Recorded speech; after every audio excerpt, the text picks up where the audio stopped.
If you're feeling stuck paying higher interest rates and higher home prices than you'd like, then a temporary buy down might be the relief that you're looking for. I'm Rebecca, aka the Mortgage Mentor, and I love making complex things simple. So let me walk through how a temporary buy down works, what it is, and that way you'll know if it's right for you. For starters, what a temporary buy down is a way to lower the interest rate for the first couple years of your mortgage. So it's not an adjustable rate mortgage or an ARM, and it's not a teaser rate. Your rate is locked. So for example, let's say that you locked at 7% and the payment that you'll make the first year is going to be as if the interest rate was at 5%. So you'll pay that for 12 months. And then for the second year, then you are going to be making a payment as if you had locked at 6%. So how it works is the difference between the payment that you would be making, let's say at 7%, and the payment that you make at 5% has been set aside in an escrow account, which just means that it's a essentially kind of non-interest bearing account that's attached to your mortgage. And the difference that is needed to make up that payment is then pulled from that escrow account, matched up with your payment, and that's how the payment is made in full for that 7% rate. Typically, it's more common to see a 2-1 buy down, meaning that you'll have those 2 years of lower payments. It is possible to do a 3-1 buy down,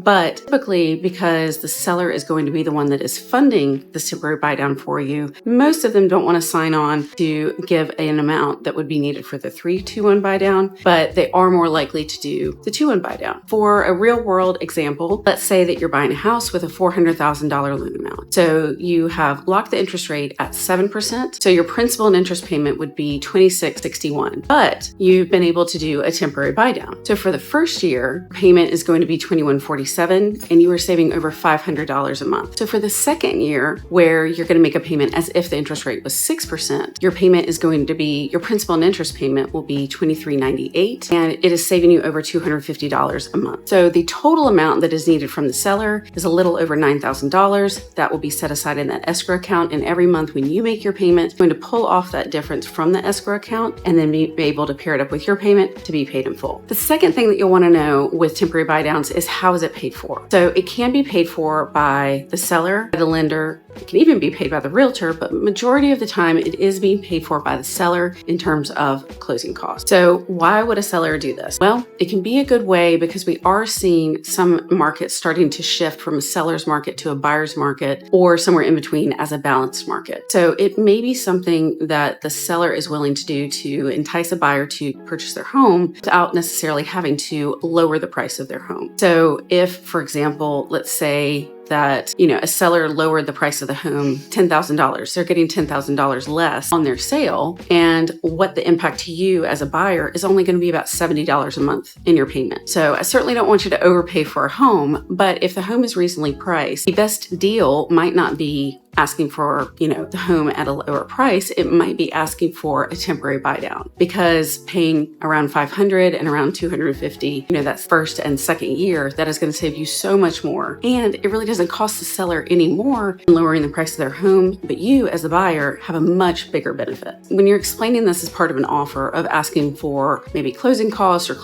and a temporary buy down, it does obviously reduce the amount that the seller is getting, but you're getting a bigger impact from it, and they are getting a buyer that's willing to make an offer on their home at full price or close to. That's how it can basically help move things along in a slightly slower market, because essentially you're getting the seller to kind of prepay some of the interest for you. Now, you can't just ask for a random amount and apply it to a buy down, because you want to make sure that you're asking for at least enough to cover the amount. In our example, if you needed, let's say $9,000 and some change to do a 2-1 buy down, if you asked for $8,000 as a seller credit, it is not going to necessarily be enough to do that 2-1 buy down, and you can't partially fund it. So you do need to make sure that the amount that you're asking for works for your specific loan, for your specific rates, and for the period that the temporary buy down will last. So the last part is, when does it make sense to use a buy down, and when does it make sense possibly not to? When you're thinking about using a buy down, keep in mind that the lender is qualifying you off of the full payment. So that payment that would be at 7%. But it is important for your budget to make sure that understanding understanding that that first year, yes, you've got $500 less in mortgage payment. It's going to go up that next year. And taxes and insurance probably will shift up a little bit too. So you want to make sure that you're not blowing out your budget and you have no extra room while you're under a temporary buy down, because when that shift happens, it can be unpleasant and you don't want to have to start moving stuff around. But you do want to make sure if there's maybe a raise on the horizon, or you're going to be paying off a car or something like that, just think about what those shifts are going to mean for your budget in the coming years. It can also be a good idea to consider a temporary buy down when you're wanting to possibly refinance, but you don't know when rates are going to be low enough. So if you do a 2-1 buy down, that basically gives you 2 years that as long as the rates are lower than 7%, then it can make sense to refinance. One thing that I really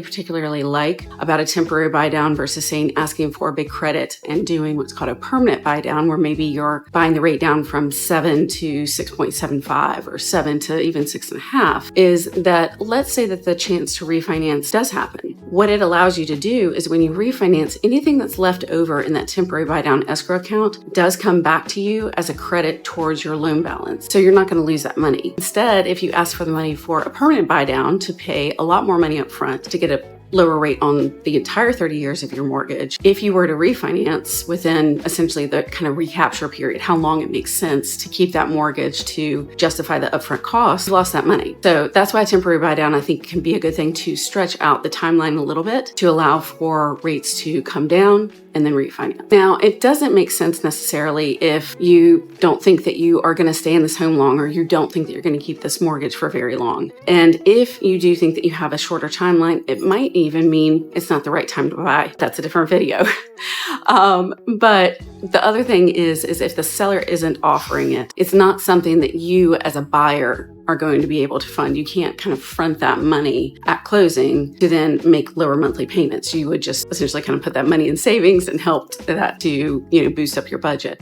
So it really is something where you're going to want to make sure that the conditions are such that when you're negotiating for the home, negotiating for the sales price and when you're going to close and how much earnest money and all those things you need to do, you're also potentially asking for those closing costs. It might not be a strategy that works for a home that's been on the market for just a couple of days, because the seller, may want to see what other offers are out there or what kind of demand is out there. If it is a home that has perhaps been on the market for a little bit longer, maybe 30 days, 60 days, anything along those lines, then it may be something that is worth it to entice the seller. Again, property's been sitting here for a little bit. We do want to buy it, not loving the rates, not necessarily loving where the market is. Would you consider doing a temporary buy down to help ease us into this full payment? And then it turns into a win-win situation. So temporary buy downs aren't meant to be a magic fix, but it can be a way to deal with our current market dynamics. There's a lot of creativity in mortgages, for real.